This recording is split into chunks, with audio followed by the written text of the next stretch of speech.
It is late August 2021, Monday, after the first annual Overland Expo Mountain West. Following the event, Shannon, Finnegan, and I got a campsite at Boyd Lake State Park Campground, very close to the venue in Loveland, Colorado. It's a fee campground with amenities, so we have bathrooms with running water, showers, picnic table, fire ring, water and electrical hookups, and waste disposal.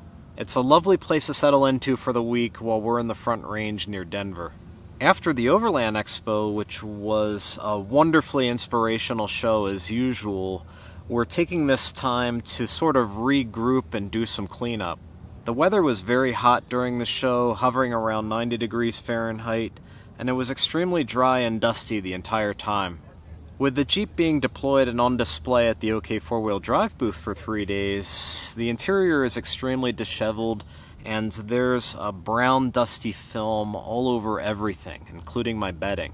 I can't take it out into the field in its current state. It's uninhabitable. I'd wake up in the middle of the night, lungs filled with choking dust, itchy eyes. So I'm going to take advantage of this time here in the front country while we're close to town to get everything all cleaned up.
I have something special planned for the next 2 videos after this one.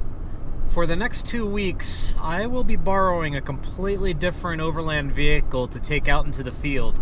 If you recall, I've done this before with OK 4-wheel drive's Toyota Tacoma, and it was an interesting experience getting to know a completely unfamiliar platform. So before the week is over, I'll be driving down to Denver to swap vehicles, and then I'm going to commence recording in the guest vehicle starting on Monday next week.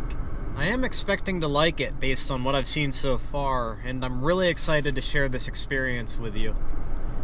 During the event at Overland Expo Mountain West, I spent much of the weekend in the OK 4-wheel drive booth hanging out next to Orangie. It was Shannon's very first Overland Expo, and she was really excited to see the show, so she was kind enough to take the GoPro around and record short video clips of anything interesting that she saw. I'm Shannon. I'm Chris's girlfriend. We're going to take you through a little bit of Overland Expo Mountain West.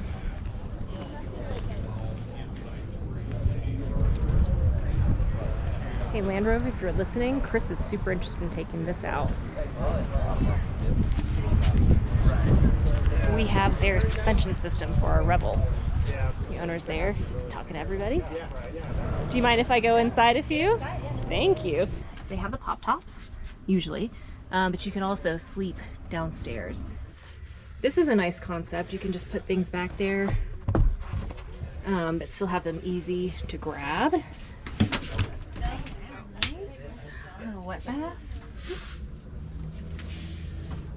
Earth growers.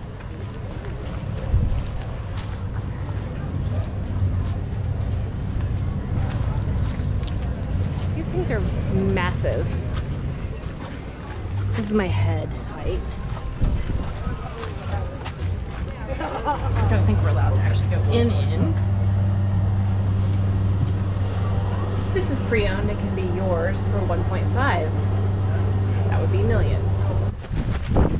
Yeah. Yum.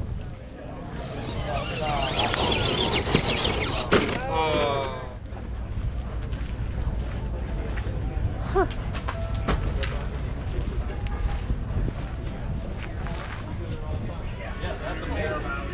Looks like a king-size bed down there. And the kids sleep up here. This is a slide out. Yes. One of these days. Here's your 3-wheel drive.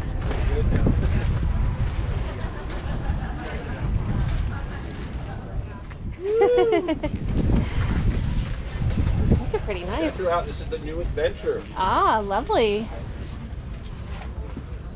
This is smart having the back room on there. Mm-hmm. Yeah. We just powder coat them on actual, steel plates. That way you can kind of see what it really looks like. Yeah. This is the cook partner that Chris is thinking about replacing his old Pullman with. Don't get mad, fam. He needs to replace it. There's some of those 4-wheel campers. Those are really cool too. Some with a flatbed and some with a slide-in. Are these for typically, well, I mean, you're at an overlanding show. It was originally designed for the fire service. Yeah. They later found a home on the Humvee and the JLTV with the Army. And this Rayco attachment will stand up over the top or in the reverse. Huh. And the pin just slides down and holds it in place. That's ingenious. That's a great idea.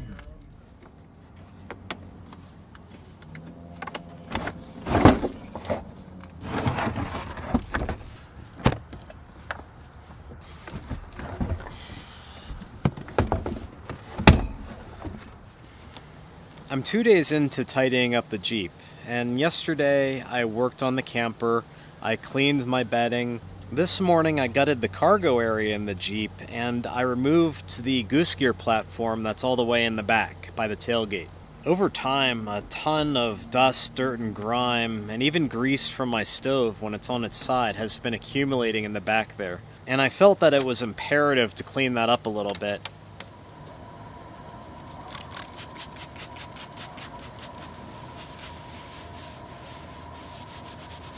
One thing that I wanted to do was to operate my Webasto gasoline heater, which I haven't run in months. They say you should run those heaters at least once a month just to keep them circulating so the fuel doesn't stagnate. I have not done that because we've spent most of the summer at high elevations, and that heater that I have in the back of the Jeep doesn't like to be operated at over 5,000 feet. In addition to that issue, I knew that I had accumulated a lot of dust and dirt in that compartment, so I didn't want to turn it on and have the air intake suck in just a lot of filth. When I finally fired up the heater, I have to say, I am impressed.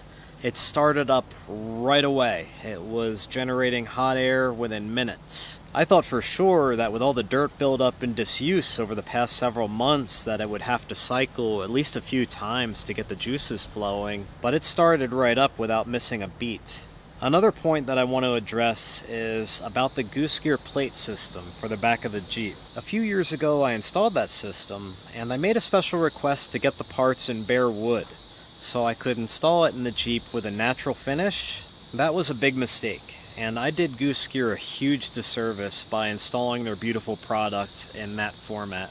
Goose Gear plate systems normally come with a ruggedized Line-X style finish that would hold up pretty much indefinitely. The bare wood with just a light natural finish did not hold up in the cargo area.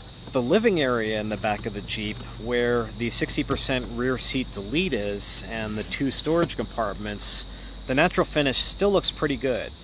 It's not too late to reverse that mistake. I am kicking around the idea of buying a Goose Gear system that has the Line-X protection on it. Swapping that out isn't a high priority, but it would definitely be nice.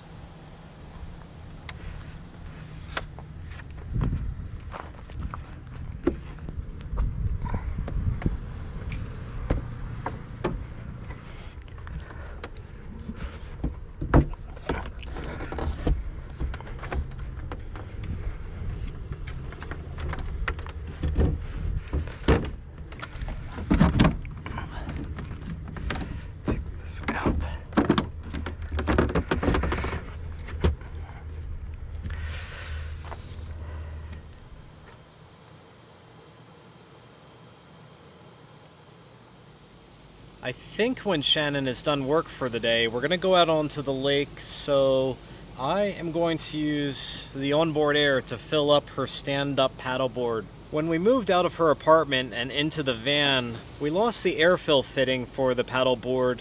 So I went to some outdoor shops in Durango, Colorado, and one of the guys there recommended that we use 5/8 hose. And I use 5/8 hose on the end of a length of extra PEX tubing and an air compressor fitting. It's makeshift, but it works.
Dashboard Essentials.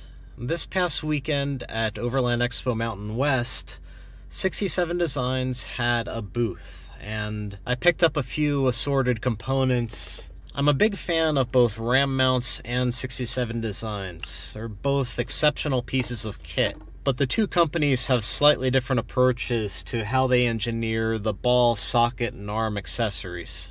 Most notably, Ram uses rubberized balls. 67 Designs uses machined aluminum balls, and that results in an extremely rigid mount. The advantage to this is that it is much, much sturdier on the dashboard, so it's less prone to vibrating and wobbling when you're driving down a washboard road. This bar is the Vector Off-Road JKE dock that bolts directly to the top of a dashboard on a Jeep Wrangler JK, and using clamps you can attach any number of accessories to your dashboard, which is why I like it. This is a 4th generation iPad mini. It is half a dozen years old, and I'm expecting to retire it and upgrade it soon. It's starting to get a little bit sluggish and flaky. There's an iPad mini 5 available that is the exact same form factor as this. It's just a little bit faster, and there's some speculation that an iPad mini 6 might be coming. So I'm going to see about getting through the end of the year with the iPad mini 4 and see what happens. For the longest time, over 5 years I think, I had my iPad mini held onto the dashboard using a Ram X Grip, which is a universal small tablet mounting solution with spring-loaded arms. But after years and years of backcountry travel and wobbling around on the dashboard because Ram uses rubberized balls, the ball eventually fatigued and just broke off. In its stead, I've temporarily been using a clamping mount by Joby that uses thumb screws in the back to tighten and loosen the clamp. In the assortment of accessories that I picked up from 67 Designs at Overland Expo, I'm going to replace this today with a spring-loaded mount that's very similar to their phone mount.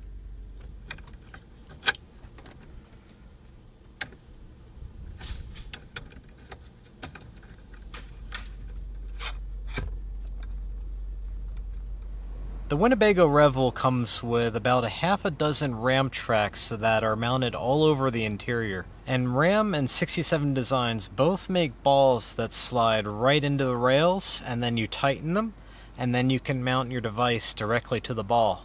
Interestingly, the Ram balls, you slide into the track and you tighten simply by turning them as tight as you can. Again, with our 12.9-inch iPad Pro, which is a relatively heavy device, if we mount it to one of those tracks and the device is oriented the wrong way, the weight of the device unscrews the Ram ball from the track and the iPad is able to swing freely. It doesn't work so well. The Series 20 track balls from 67 Designs fit in the Ram track, but the seat, the base of the ball is grooved, so it's not allowed to rotate in the track, which is wonderful.